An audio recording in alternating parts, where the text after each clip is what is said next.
Little House on the Prairie by Laura Ingalls Wilder, Chapter 5, The House on the Prairie. Laura and Mary were up next morning earlier than the sun. They ate their breakfast of cornmeal mush with prairie hen gravy and hurried to help Ma wash the dishes. Pa was loading everything else into the wagon and hitching up Pet and Patty. When the sun rose, they were driving across the prairie. There was no road now.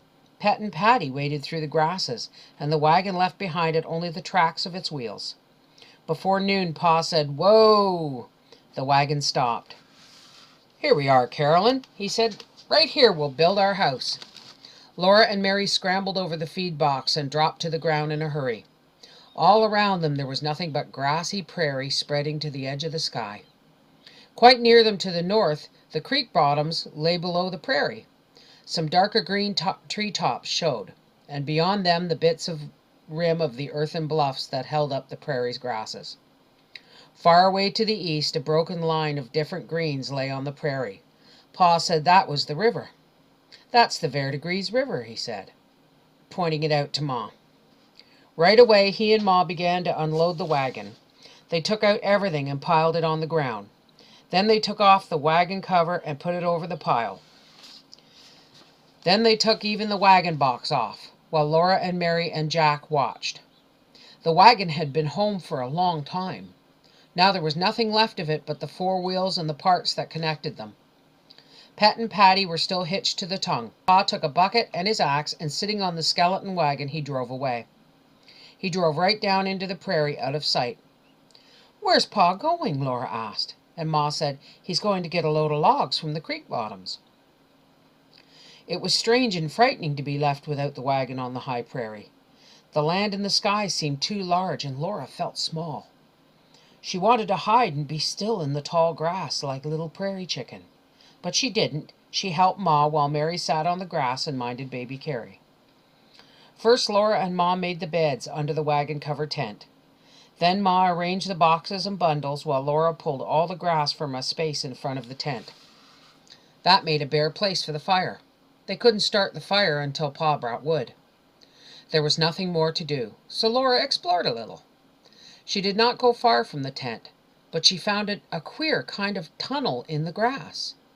You'd never notice it if you looked across the waving grass tops. But when you came to it, there it was, a narrow, straight, hard path down between the grass stems. It went out into the endless prairie. Laura went along it a little way. She went slowly and more slowly, and then she stood still and felt queer. So she turned around and came back quickly. When she looked over her shoulder, there wasn't anything there, but she hurried. When Pa came riding back on a load of logs, Laura told him about the path. He said he'd seen it yesterday. "It's some old trail," he said. That night by the fire, Laura asked again when she would see a papoose, but Pa didn't know. He said you never saw Indians unless they wanted you to see them. He had seen Indians when he was a boy in New York State, but Laura never had. She knew they were wild men with red skins, and their hatchets were called tomahawks. Pa knew all about wild animals, so he must know about wild men, too. Laura thought he would show her a papoose someday, just as he had shown her fawns and little bears and wolves. For days Pa hauled logs. He made 2 piles of them, one for the house and one for the stable.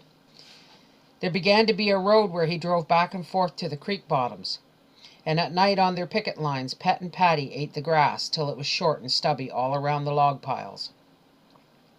He began the house first. He paced off the sides of it on the ground, and then with his spade he dug a shallow little hollow along 2 sides of that space. Into these hollows he rolled 2 of the biggest logs. They were sound, strong logs, because they must hold up the house. They were called sills. When Pa chose 2 more strong, big logs, and he rolled these logs onto the ends of the sills. So now they made a hollow square.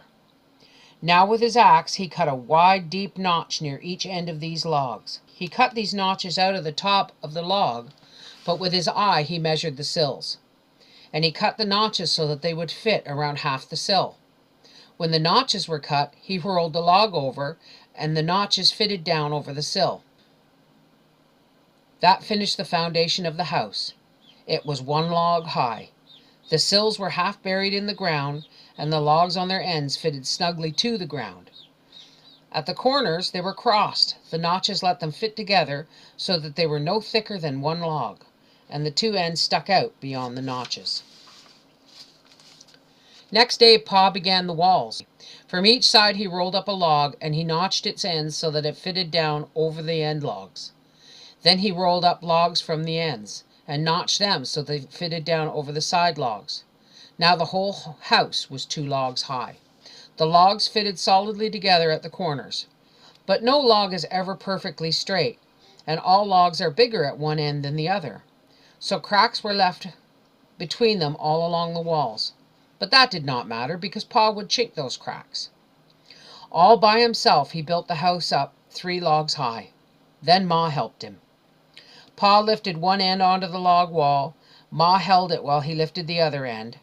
He stood up on the wall to cut the notches, and Ma helped roll and hold the log while he settled it where it should be to make the corner perfectly square. So log by log they built the walls higher, till they were pretty high, and Laura couldn't get over them any more. She was tired of watching Pa and Ma build the house, and she went into the tall grass exploring. Suddenly she heard Pa shout, "Let go! Get out from under!" The big heavy log was sliding. Pa was trying to hold his end up to keep it from falling on Ma. He couldn't. It crashed down, and Laura saw Ma huddled on the ground.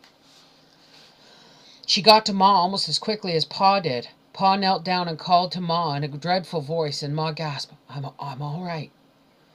The log was on her foot. Pa lifted the log, and Ma pulled her foot from under it. Pa felt to see if there were any bones broken. "Move your arms," he said. "Is your back hurt? Can you turn your head?" Ma moved her arms and turned her head. "Thank God," Pa said. He helped Ma to sit up, and she said, "I'm all right, Charles. It's just my foot." Pa took off her shoe and stocking.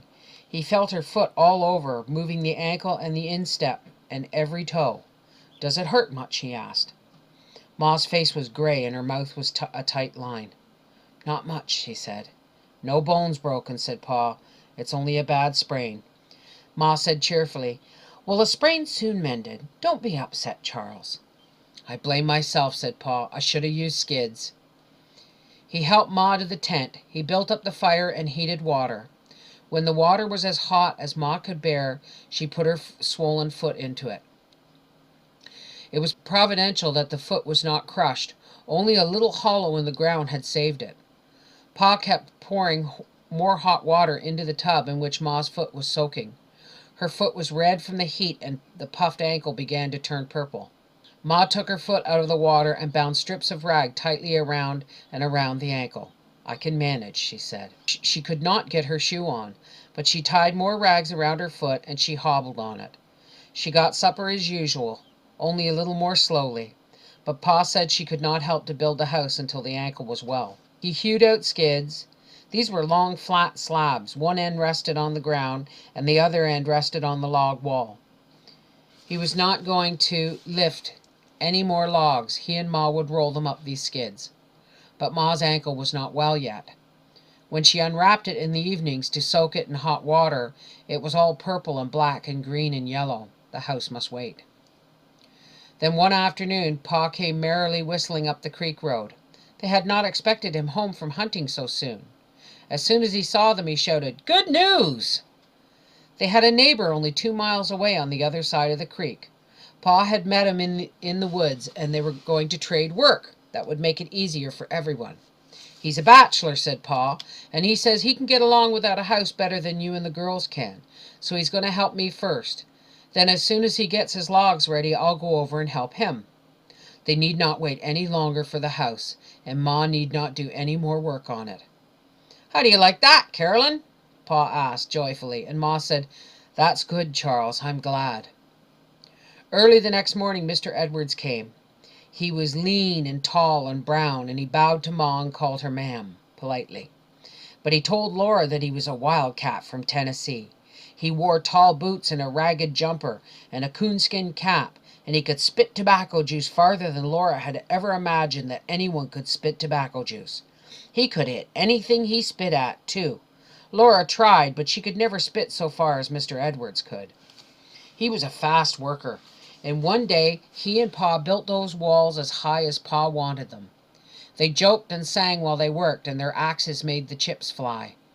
On top of the walls they set up a skeleton roof on slender poles.